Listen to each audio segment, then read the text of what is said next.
You've had a gander at the anxious generation, and you're trying to make the right decisions about how to include your child in this world of social media or limit your child's participation. At his previous school, Mike has done workshops for parents on this very issue. He was working with high school students then, and so a lot of them, because they were in New York City, having phones. But we felt like in our conversations there was a lot he could share that he knew, and I learned a lot from him as well. So we thought this would be a really great opportunity for us to share what we're learning and open up some conversations about how social media affects our children and what the research shows us about what they use and how they use it. So I will turn it over to Mike Fiore, and I think you're going to learn some things tonight and walk away with some questions, which is always the goal. It's all Uh, yours, Mike. Great. Thank you, Miss McMillan. Good evening, everybody. Before I get into the presentation this evening, I do want to warn everybody that I do have a 90-pound Great Pyrenees that's probably right outside this door, and a 2-year-old who's about to go into bedtime. So if you do hear any loud shrieks from a toddler or a large dog barking, you are hearing things correctly. It's coming from my house, but everyone's okay and everyone's safe. So don't have to worry about that. So I am going to share my screen. This way you guys will see the presentation I have for you guys.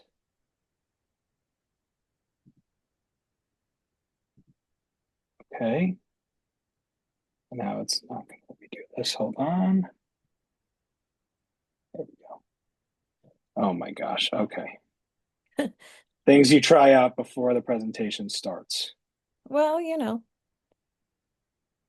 maybe this is a chance for a toddler to help us out. I have two Yeah, it could be. kittens, so it could turn rough at any moment. The kittens are very excited to look at the screen, folks, but eventually they're going to come right across the keyboard because the kittens are the boss of me.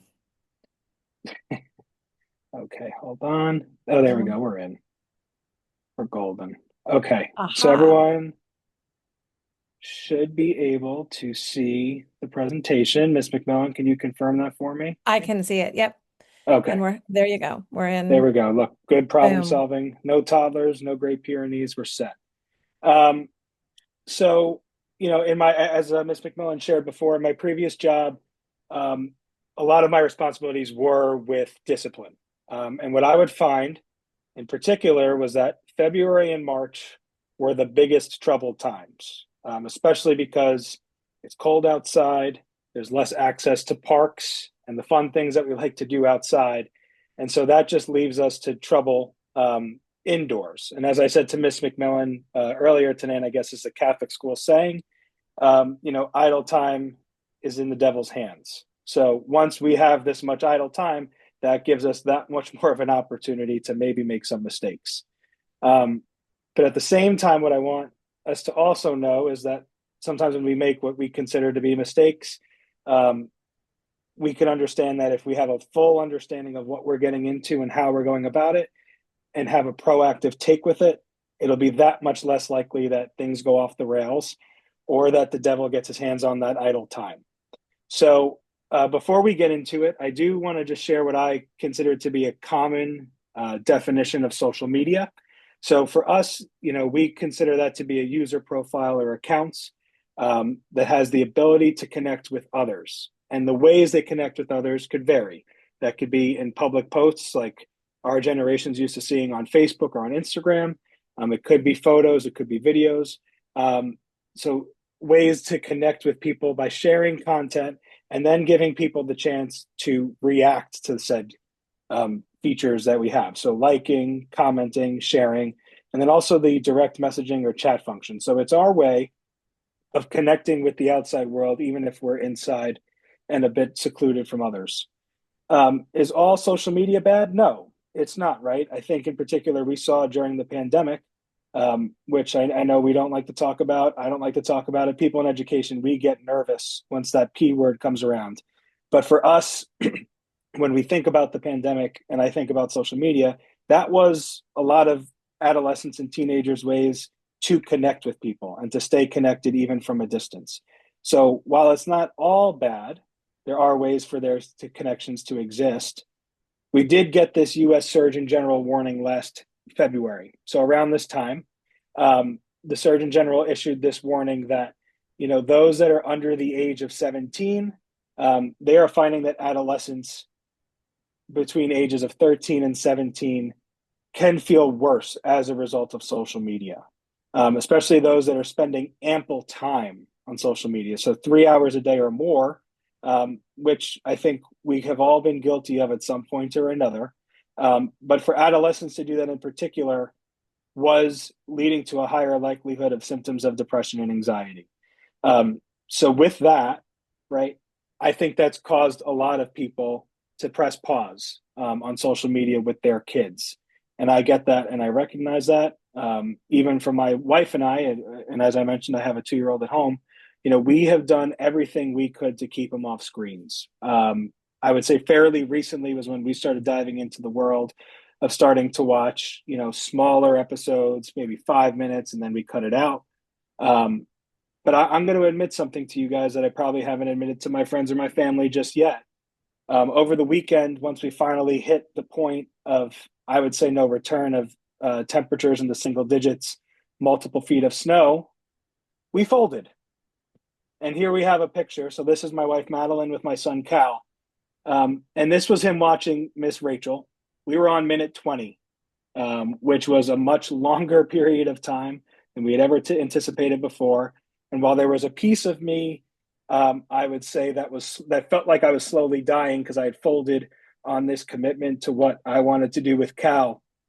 At the same time, I saw that it was a bit of a break for Madeline and I. I saw the joy he was getting from interacting with the show. It was Miss Rachel, and I don't know if you've spent a lot of time. She's very engaging, and I would say does really well with teaching sign language and communication. But for us, even knowing all of the information and having all of the facts and trying to what we consider to be the best parents, I also get that it's really hard to manage. I don't have adolescents myself, but I've been around them enough to know that they will chisel away and continue to try to work through that. Can I get the smartphone? Can I get the iPhone? Can I get on Snapchat? Can I get on Instagram? We know what you guys have gone through. So I hope that you don't walk away from this presentation feeling like we might be bad parents because we've given our kids these tools.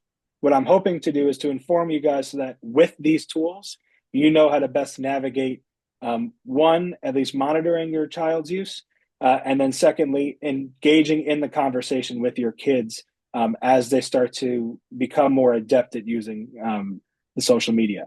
So first, before we go into it, I do want to also show you some facts that have come up from Pew Research. So every year in December, Pew Research releases the results of surveys that they've taken of teenagers.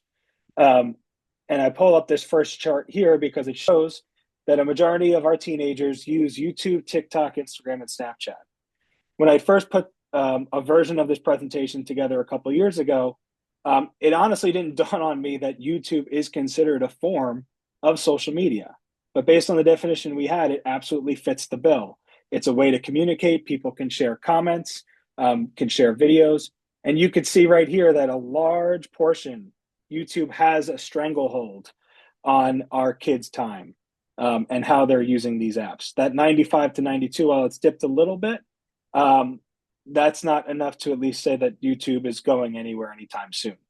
But you'll notice some other trends, in particular with Facebook. 10 years ago, 2014, 2015, 70% of adolescents were communicating on Facebook. You'll notice that after 8 years, that dipped down to 32%. So while we do everything we possibly can to keep up with social media, the reality is that social media does adjust to us and our needs, and especially the needs of teenagers, where they realize that the more that they get in tune with what teenagers want, they'll continue to monopolize that time, right? So looking at Facebook, you'll see that those that have innovated have grown, right? So Snapchat and Instagram in particular, you'll notice they've gone up. TikTok has remained steady, and I know a lot of kids, especially in the middle school age group, they do prefer TikTok. But you'll notice that with Twitter and Facebook in particular, they weren't able to maintain. What TikTok and Instagram and YouTube have been able to do is they've been able to create feeds that rotate pretty frequently. So even if a video stops on YouTube, you'll notice that within 30 seconds, the next video based on your algorithm is playing. Same thing with TikTok, same thing with Instagram. These apps are designed to see how much time we can get from kids. And not just kids, I would say people in general, but this is at least where we're seeing the trends. So this evening, what I will talk to you about is I will talk to you about TikTok. I will talk to you about Instagram and Snapchat. YouTube does have more parental controls, but because a YouTube account is on Gmail, you can do a lot of that parental controls through Gmail. So I didn't want to put people through a Gmail tutorial this evening. But I'd be happy to talk to you if you do want the resources for how to maintain some of the same, I would say, safeguards that we're going to talk about this evening with TikTok, Instagram, and Snapchat in particular. So now that we've seen how often kids are using certain apps, what you'll see here is how often kids are online. You'll notice that also from 2014, 2015, almost constantly was at 24%. Now we're back up to 40%. However, you'll notice that that time has gone down from 46% over the past couple of years. And I think part of that is a result of presentations like this and the resources that are out there, that especially the anxious generation. I think that's been the one that's at the top, where families are starting to see that kids constantly spending time on screens could be detrimental. So you'll notice that that's, I think, partially responsible for why that shift and the percentage goes from almost constantly to several times a day. But you'll notice that even the several times a day has increased. So it's taken portions of the almost constantly and taken portions of those that were on for once a day, and we're still at the range of several times a day.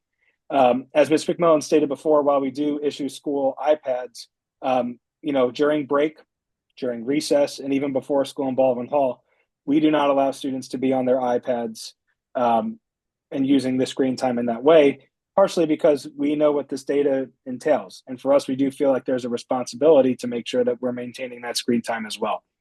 So, our hope is that maybe that schools are also helping to contribute in the same way of trying to bring down these percentages. How many times daily are kids going on? And I think this is a good little insight too. You'll see that YouTube, 43% at several times a day. TikTok as well, even Instagram, right? I was a bit surprised to see Snapchat below Instagram on this chart, I'll be honest, but especially given Snapchat's utility, and we'll talk a little more about that. You'll see that the net daily is still at YouTube at the highest. I think part of that is there are, teachers that are having students watch YouTube videos. I think there's ways that YouTube is integrated in more than just the social media way that causes students to be on it more. But you'll see that YouTube, TikTok, Instagram, Snapchat, I don't think there's any surprises here. But once again, that's several times a day. I think we also have to consider how often or how long that several times a day is. And we'll get into that when we talk about the different apps. So before I even get into that, and I realize that I just plugged this in because it's something I do want to touch on. We had a parent a couple of weeks ago that asked about managing screen time with iPads. If you go on settings and then you search for screen time, this will show you, not just on your screen, but also on your kids' screens, how often they're using apps, what's the daily average, what's the weekly average. It'll help set limits for other apps. So even if you don't want to engage, in the TikTok and Instagram, safeguards that are there, you could do this through iPhone, through the settings. So the app limits, what I've seen is, it sets that time to 10 minutes or whatever time you'd like. If a child does request more, it does have to be approved by you. We had a parent in the office a couple months ago. Their child had requested to have more YouTube time, and the parent looked at it, said, nope, and clicked that off. So that is an option too. You'll notice on my chart, I spent probably a little too much time on my phone on Sunday. looking at that 8 hour mark, but part of that is ways. So, once again, we're, do as I say, not as I do, in some ways, right? But engaging, in this app, is something that I find to be helpful. So I wanted to start off with sharing this because it's not limited to any app. So you can limit screen time this way just for starters. Um, but what you'll find, from the apps that I go through, momentarily, is that you'll see that there are particular pieces of information that could be helpful, in trying to monitor and navigate your kids' use. So first, we have TikTok. As we know, TikTok has had some issues in the United States with privacy concerns. When I did this presentation last year, it was during the time where all of the kids were worried about TikTok being banned from the United States. And it was much to my chagrin, but I had assured them that I was confident that we would find a way that TikTok was still going to remain accessible for kids. Um, for TikTok to be able to do that, though, they did have to put in some safeguards so that they could help navigate, or help families navigate, using of the app. So, on this link here, and I forgot to say this before as well, um, I will share this presentation with everybody so that you will have access to all of this information.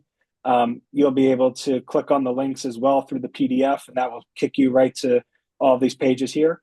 What you'll find with the TikTok account is that you actually need to have an account as well.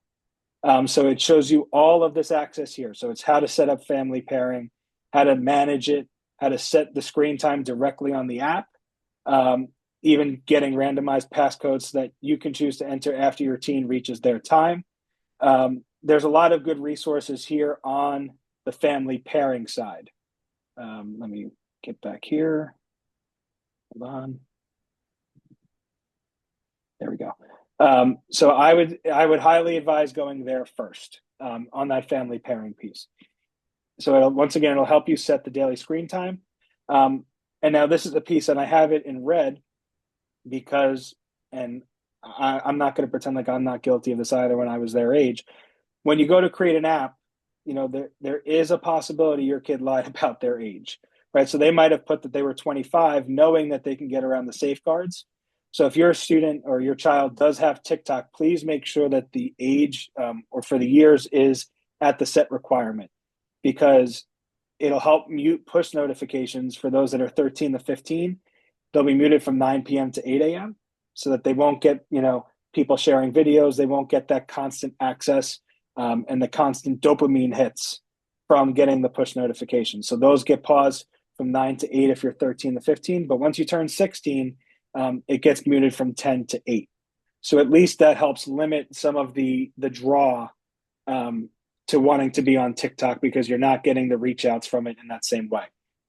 On the family pairing system, what you'll also notice is that it'll show you data regarding your child's use. So it'll show not just the cumulative time spent on TikTok, but how many times even TikTok was opened in the last month.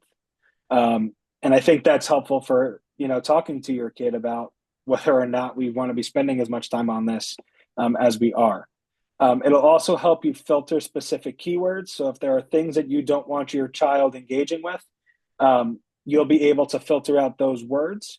But it also maybe give you a sense of whether or not your kid has been looking at those things. So, take a look at that. And while your kid is set on the kid profile, it'll also restrict who can view, what your kid has liked or what your kid has commented on, so that this way it's a more private setting than being fully public. Once again, I think all of this is pretty helpful, to have. So, that's at least on the TikTok front.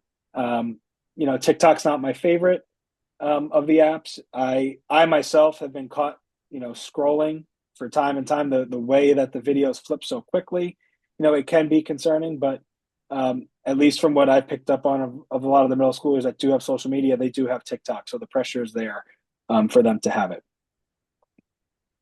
Moving on. So on to Snapchat. Now, when I had first gotten Snapchat, that to me was, kind of in the way that Instagram does stories. So I was in college when Snapchat came out, and that's what I had used it for. It was a way to communicate with people, over, clicking a picture, putting it on the apps, and sharing it for others to see. Snapchat has kind of evolved with the times. I think they've responded to what they see as a need. So there's a lot more private messaging and group texting that goes on. There's a marketplace that's on there now. That wasn't there when I was, probably first starting with Snapchat. And the ability to share even stories wasn't available when I was at least using it previously. Um, what kids like about Snapchat is that the messages disappear. So they have control over whether or not their messages last longer than once they're seen. The tricky piece that I think some kids don't realize is that even though they think the messages disappear, there is the opportunity for those that would want to bring up a message or bring up a picture again. If they just press and hold the message, it brings the comment or brings the post back for those to see. So while those that are sending out, images, text, et cetera, and think they're going to disappear, that's not always the case. And what I had always found in my previous work was that it was always the messages that kids thought had disappeared that ended up landing them in trouble. And it would take someone that was upset about what they had seen to take that step to refresh it, pull it up, and then have it. So you want to be mindful of whether or not they're using it in that way. Very similar to TikTok, Snapchat also has a family center. In my opinion, I think the Snapchat use for families is a bit more user friendly. You'll see here on the left, there's a list of frequently asked questions. So, how do we go about using the family center? What are some things we need to know? But really, what I find the most appealing is it actually shows you as well who is your kid communicating with, right? So in the high school level, what you would notice is it would be a kid, and there would be a 420 in his name with a marijuana leaf, right? So that would lead to bigger questions of who are you communicating with, that is showing these signs. That's a bit concerning to me. Why are you communicating with someone that has this? What are we up to? So Snapchat shows you, over a 7-day period who is being communicated with. It doesn't show you the full, log of the texts, but it at least gives you a chance to start the conversation, at least in a place of concern. And I think Miss McMillan can relate to this group text. It also show you who's in the group text, right? I know group texts are generally what end up really coming into play when it comes to discipline, when it comes to those that feel a little more courageous to maybe post things. So you'll be even able to see who the full list of group members are. And I think, once again, this is a way to help your kid monitor Snapchat. It at least creates the conversation. So, Snapchat at least has those tools in place, and they were put in place prior to the Surgeon General's warning, whereas for TikTok, that wasn't the case. What you'll also notice is that Snapchat even provides the availability for an AI chatbot. I'll be candid that I'm still learning about the AI chatbots. There are definitely concerns that arise with it. In particular, it's learning based on what your kid is using. I believe you can shut that capability off on Snapchat if you have the family center and the access there. So my advice would be to limit that and turn that off, because you're not sure what is on the other side and what they're engaging with in that way. And then finally, Instagram. When Instagram first started, it was an app where we were just taking pictures and posting them for our friends to see. Instagram has taken on a life of its own. Part of that was being taken over by Meta, which is the parent company for Facebook. So for Instagram, it's become much more communicative. There's private messaging. It's very similar, in capabilities to TikTok as well. So what you'll see with Instagram, and once again, I just want to remind everybody that on Instagram, we want to make sure that our kids, if they have an Instagram account, that their correct age is listed there. Not that our kids would ever lie about anything, but it's possible that they would do things to circumvent the age requirement. We want to be mindful that it's showing the correct age, because it'll automatically on Instagram set the account to a private teen account. right? So this way we don't have, the possibility of those that we don't necessarily want interacting with our kids. We get to limit that. So on Instagram, on the Family Center, which you have to access through the application, um, it sets time limits for your teen to spend on Instagram. That gives you the capability to do that. Whereas, TikTok, it wasn't a required piece. On Instagram, you have that option of what times you want to set. So if you want to set it to earlier than 8 o'clock or 9 o'clock, or if you want to set it even outside the parameters of the school day or after ISP, so that it's when your kid is with you and you can monitor it, that's something, you can look into. Once again, you can see who your teen is connected to. And one piece that I found interesting is it also shows you who your teen has blocked, right?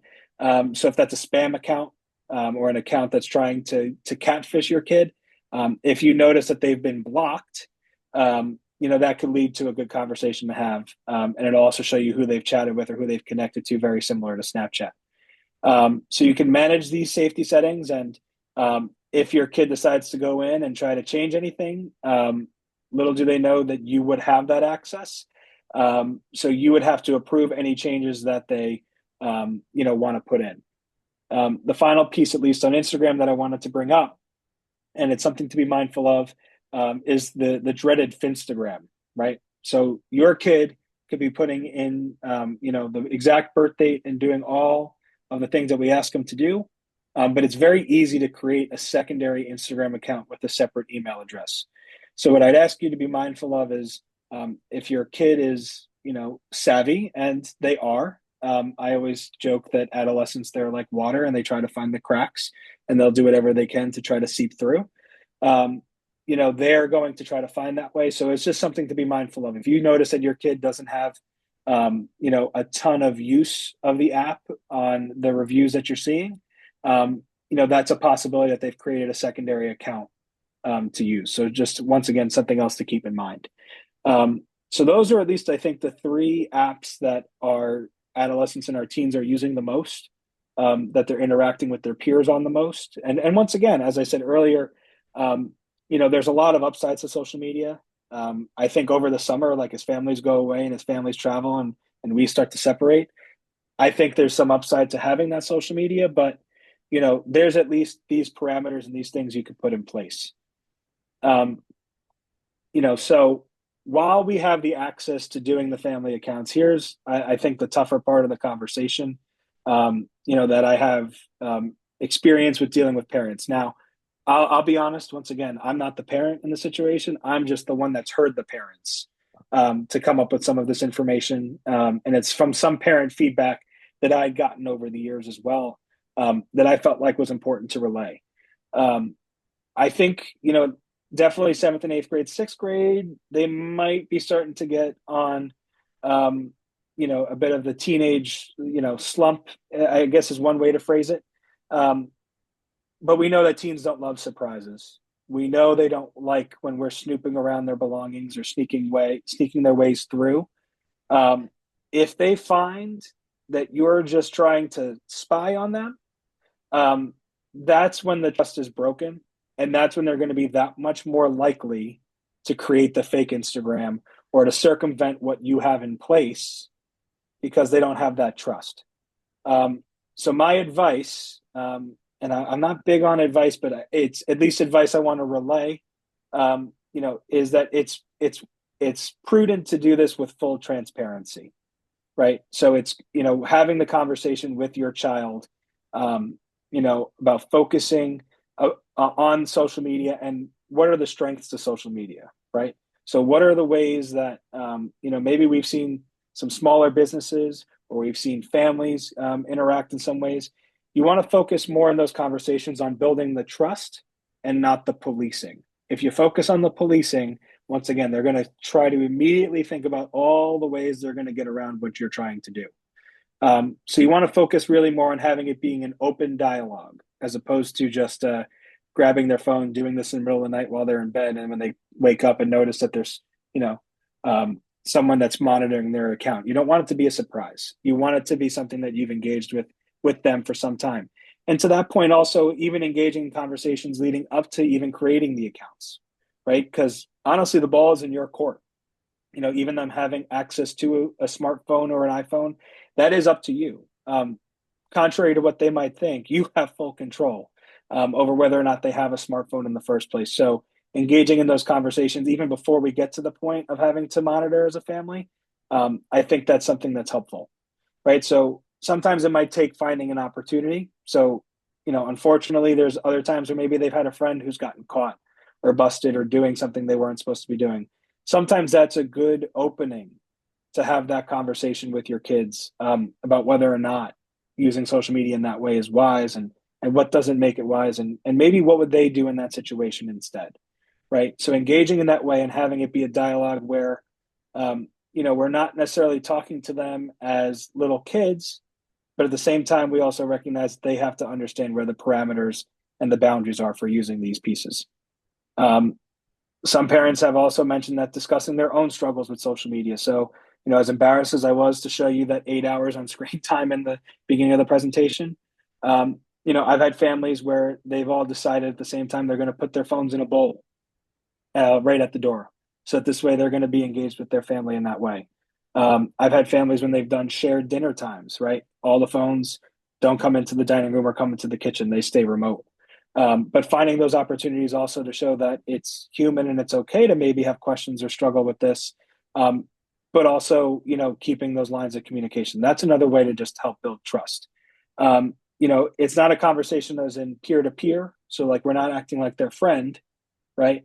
But we're showing them that, we could also have these pitfalls and have these issues come up as well. Other mitigations that can come into play. And I have parent modeling in bold. I talked about that a little bit just now. And once again, I'm going to own that I'm just as guilty as others of spending too much time on my phone and at times needing to be checked, right? So if our kids see us on our phones and they're watching us consistently on them for long periods of time, the reality is they're going to be that much more likely to do the same thing. So we do have to keep in mind that they are watching us and they're watching how we're using these devices. Parent modeling to me seems to be the easiest way for kids to recognize and use them responsibly. Um, Phones not going into bedrooms, right? Because bedrooms, there's a lot of privacy in a bedroom, sometimes too much privacy. Um, but having them, be the alarm clock for a kid, not that wise, right? Because you're that much more likely to pick up your phone on your bedside table, to dive into your phone and let's see what's going on TikTok at 2 o'clock in the morning. So keeping the phones and devices outside of the bedroom. So I've had families where they've had an entire charging port and they'll place it in the living room, and everyone plugs in their phones and leaves them in a certain space, and then they head up to bed. There's studies too that show that you don't have an efficient level of sleep when your phone is next to you. So, having some type of alarm clock, the old fashioned alarm clock that we would have to whack as hard as we could to get it to turn off. There's a power in that could be good, right? So keeping phones and devices outside of the bedroom, I think is wise. Once again, cell phone free meals. I know our days are busy. I know we're working. So it's harder to have meals together, but when we have the opportunity to do so, it's a really powerful thing. So if it's not something you're already doing, maybe it's something you want to consider, because it's also that face-to-face interaction. And while our middle schoolers might not want to share everything they've gone through in a day, or give you the play-by-play of what was going on at RPS, at the same time, you're that much more likely to be able to have that conversation without a cell phone, going off nearby, in that sense. And the final piece, and Jonathan Haidt talks about this a fair amount in his book. But it's not just the fact that they're using the screens; it's also the amount of time they're using the screens consistently. So if we're finding our kids are using their screens a lot, making sure that they're taking breaks with their devices, instead of just using them, for hours and hours on end. That 30 to 60-minute break where it's, hey, let's go for a walk. Maybe not when it's single digit degrees outside. But if you have the chance, right, to be able to go outside, and have that break, I find that to be helpful.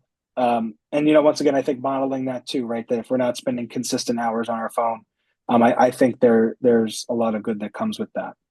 So I know I've thrown a lot of information at you. It was about 30 straight minutes. So once again, all of this will be shared in this week's bulletin. I'll also share a modified version of it in the bulletin as well of the video recording. So you'll have access to that too. But we do have some time for questions. I will do my best to answer them. Once again, I'm not the parent of an adolescent, but I've spent a lot of time around them.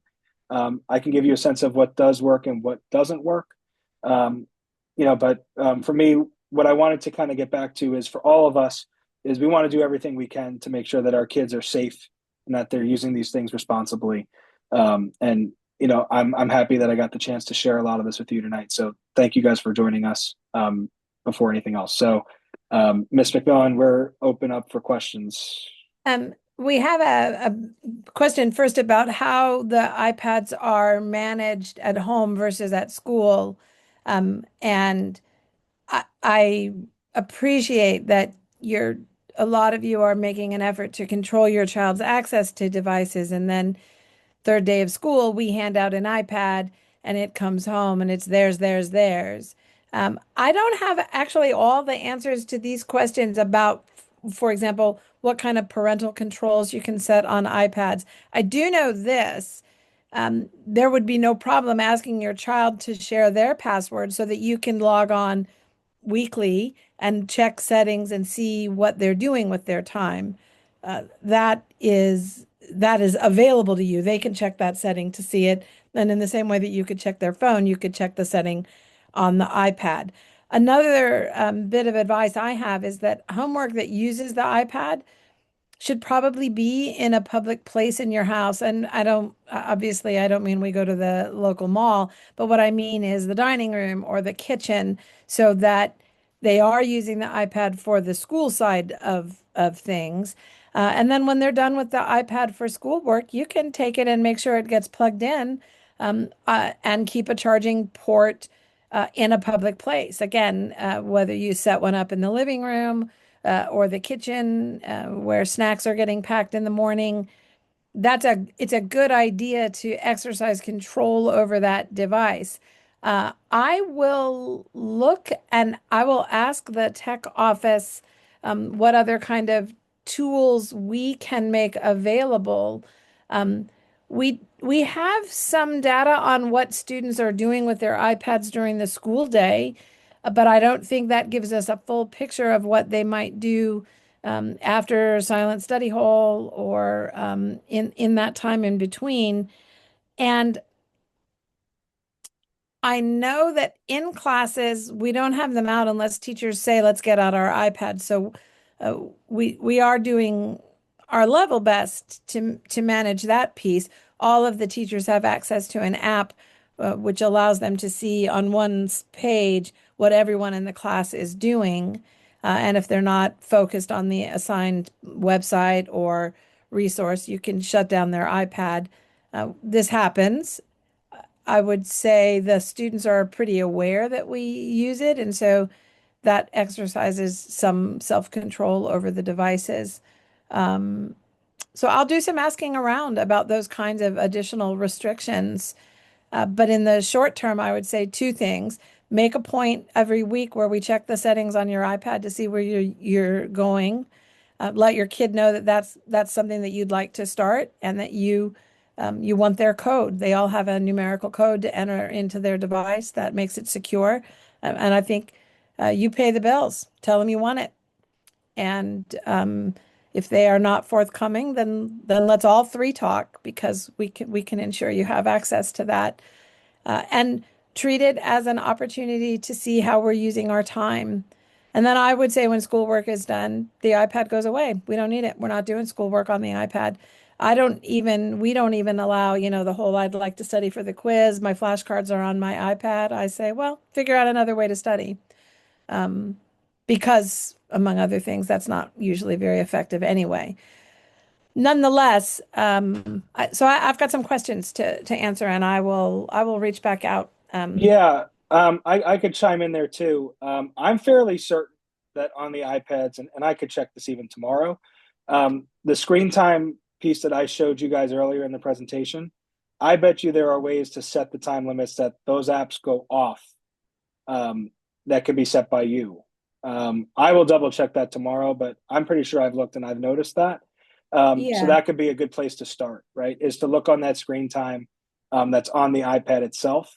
And then, for the apps that aren't school related, um, that could be that's a good place to start, I would say. Are there other questions or thoughts? It's a lot.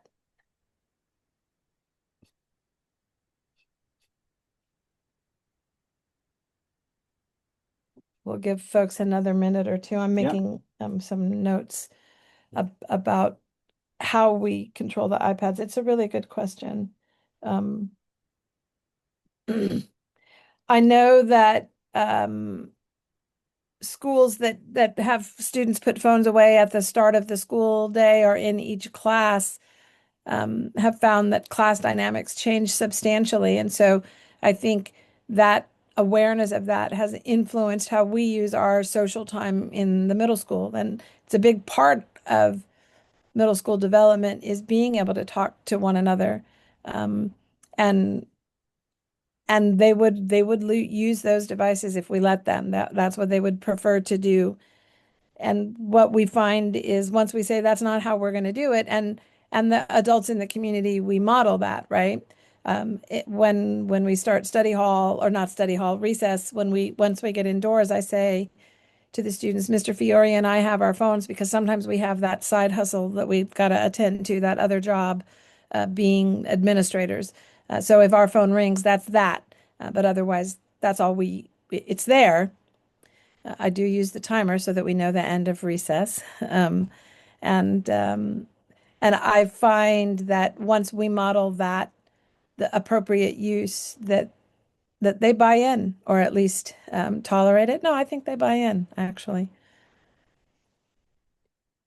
All right. Any other questions? I think we have. I'm looking in the right place, right? Yes, I am. Okay. All right. Well, our door is open for additional conversations. If you find a resource that you think others would benefit from, please share it with us because we'll do the same with you. I will reach back out with some more information about iPads and what we can and how to manage them. But I do feel pretty confident you can use the settings to see how your child is using it. And I would say let them know you want to look and that it's an open conversation. And then you can set those parameters. And I think that it is an important way that um, parents have to manage the parenting challenge in this part of the 21st century. So uh, I I understand the way that it can be a struggle, right?